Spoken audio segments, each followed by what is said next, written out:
어느 시골에 못난이 삼형제가 의좋게 살았다. 얼굴 때문이 아니라 이상한 말씨 때문이다. 그들의 이치에 맞지 않는 말 때문에 사람들은 늘 웃는다. 그래서 못난이라는 별명이 붙은 것이다. 세월이 흐르니 그들 역시도 결혼을 하여 가정을 이루고 자녀도 있고 시간이 흘러 손자도 있다. 이제는 그들도 의젓한 어른이다. 삼형제는 떨어져 지내기가 싫어 지금껏 같은 동네에 살고 있다. 어느새 못난이가 이들의 이름이 되었다. 그들은 그전에는 웃으면서 넘길 수가 있었지만 이제는 아내, 자녀, 며느리, 사위, 손자까지 있는데 그 소리를 마냥 웃으면서 넘길 수만은 없었다.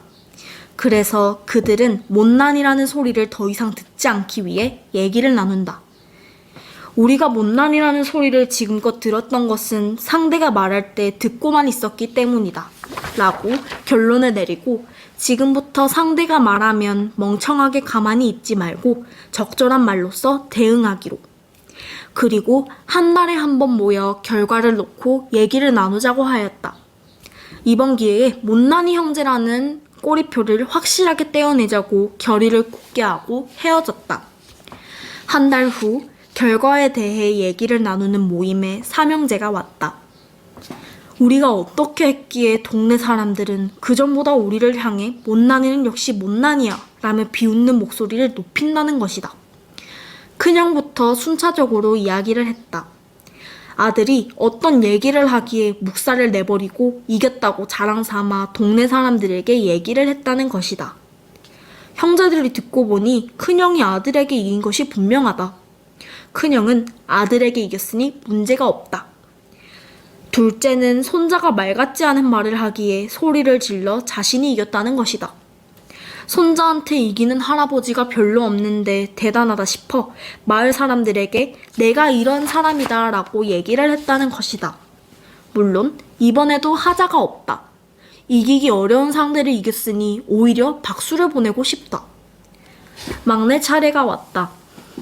아내가 잔소리하기에 그전에는 그저 가만히 듣고만 있었는데 이번에는 윽박지르면서 이겼다는 것이다. 나이가 들면 마누라에게 지기가 쉬운데 내가 이겼다고 노인회관에서 말을 했다는 것이다. 막내 역시도 별 문제가 없다. 오히려 아내를 이긴 동생이 대견스럽다. 삼형제 어느 누구도 흠이 있거나 문제가 없다. 아들을 이기고 손자를 이기고 또 가장 힘든 마누라까지 이겼으니 다 이기고 승리했다. 그것도 힘이 아닌 말로써. 그런데 동네 사람들은 어째서 우리를 향해 못난이라는 소리를 계속할까? 삼형제는 문제는 자신들에게 있는 것이 아니라 동네 사람들에게 있다고 여긴다. 시골이라 수준이 낮아서 그래. 여기서는 아무리 해도 되지 않는다는 결론을 내리고 수준 높은 읍내로 이사를 가서 못난이라는 꼬리표를 떼기로 하였다. 그곳에서는 대화가 통하리라 삼형제는 기대한다.